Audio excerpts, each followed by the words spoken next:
Okay, so let's begin with our next discussion, that is on VA section. We have done about RC in the previous video.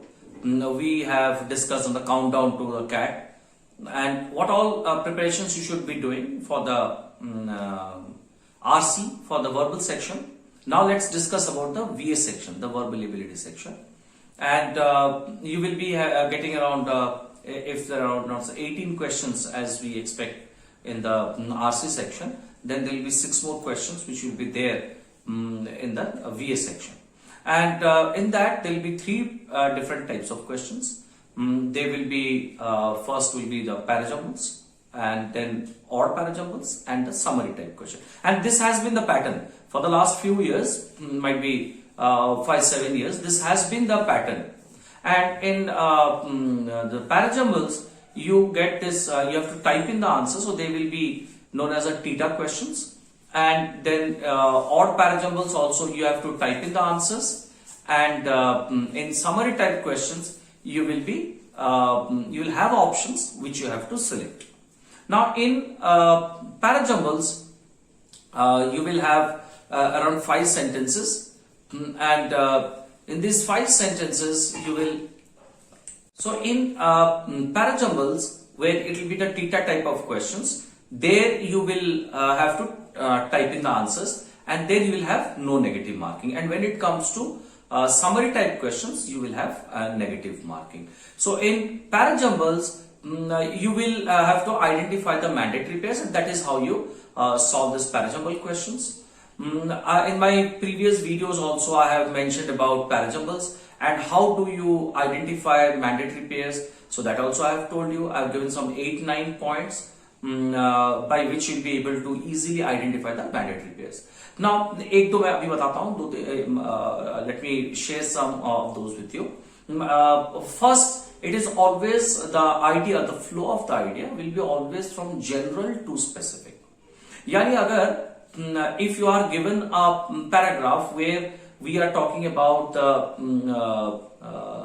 road accidents taking place due to drunken driving, we are discussing, the paragraph is discussing about various facts and figures related to road accidents across the world and in India and in the city that you live. So then always the arrangement of the ideas will be first global, then the next will be India, and then it will be the city or the town you live. Means always it will be from the general to the specific. It will never be like your city or town and then the your country and then the global arena. So it will be the first the global arena, then if it is given as the statistics in various top cities of the world, then that sentence will be there.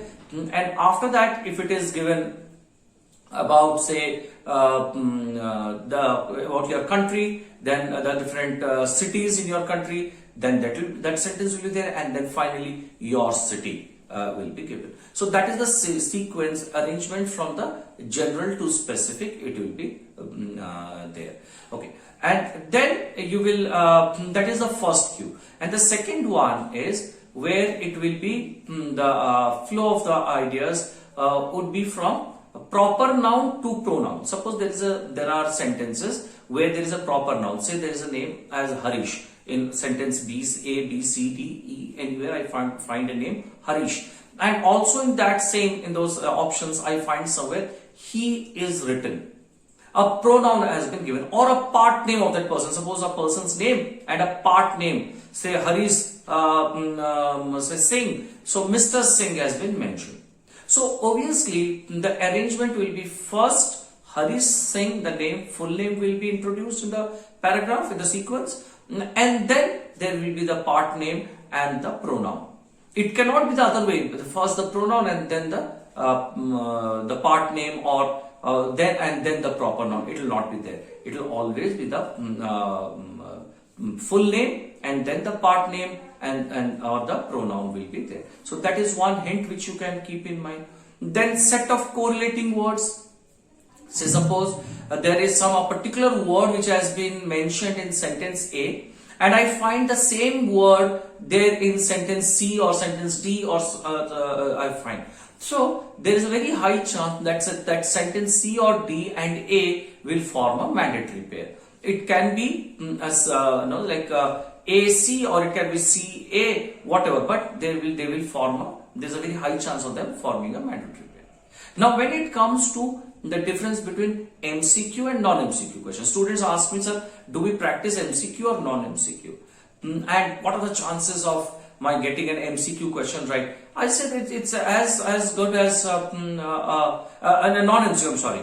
So I say it's as good as a non-MCQ one, because MCQ one, because in MCQ you have the combinations given, right? There will be combinations given. You identify the starting of the paragraph and one mandatory pair, or you identify two mandatory pairs, or you identify one mandatory pair and the ending of the sentence of that paragraph. So once you identify any one or two of these things, you can check in the options which option has this, and then you are easily able to answer that question, and that takes very less time. It takes hardly 30 to 48 seconds. That is what students have been doing for the MCQ question. But when it comes to non-MCQ question, we use the same technique of those cues that I told you, 8-9 cues which I mentioned in my previous videos. The same cues are used to identify the non-MCQ type questions also.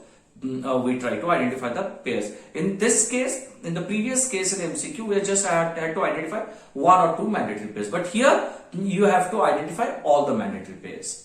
Right? No? Suppose if I say the option, the combination is B, C, A, E, D. B, C, A, E, D. Then I have to find the combination B, C, then C, A, then A, E, and then E, D. I have to find a link between all of this. Then only I will be able to identify the complete combination of the parajumbles. So in non-MCQ, you have to identify all these mandatory pairs and you have to arrange that in a sequence. You also have to identify which can be the opening sentence, which possibly can be the closing sentence. So all this same technique, as I said, you have to do. How much you should practice? As I would say, parajumbles are first you can start with the MCQ type, using all the cues or the technique or the words or the hints that I told you. Using all those, you should start practicing.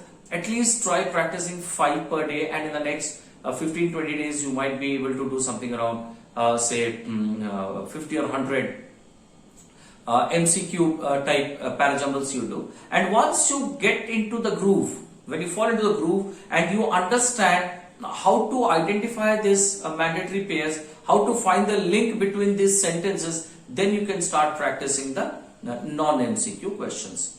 So once you are adept at the MCQ questions, then start with the non-MCQ questions, and that might take you a little time, because as I said, you have to identify all the mandatory pairs in order to put that into the right sequence. And the only thing which I'll say is the most important is trying to find a logical connect between these sentences.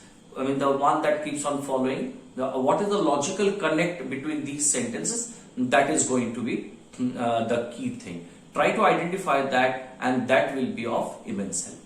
Right? So that is how you practice this parajumbles. Practice it, as I said, start with the MCQ type questions, and once you become comfortable with it, then you can start with the non-MCQ. It will be, non-MCQ will take you a little time. In the exam hall, it will also take you some time. But again, try solving it, because again, it is all about a competition, and never a competition is easy job. So you have to put in your effort, and if you have been doing it earlier from the beginning, then you will not find it difficult.